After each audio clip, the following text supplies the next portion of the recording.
Hello dear students. We see different kinds of birds in our surrounding. For example, crow, parrot, sparrow.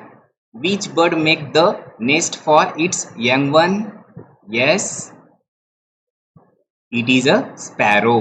So today we are going to make a sparrow from marble paper.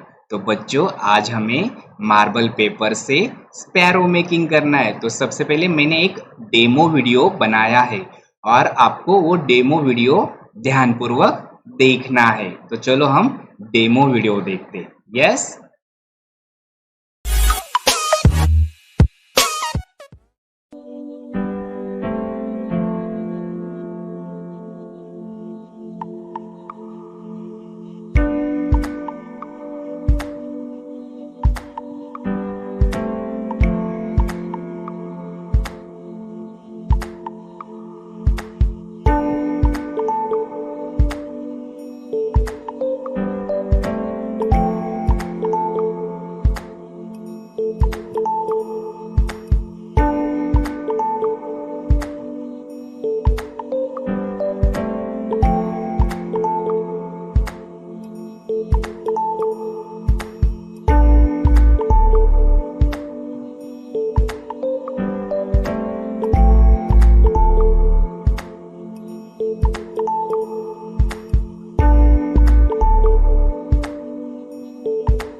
तो बच्चों आपको ये demo video देख के बहुत ही मजा आया होगा, राइट?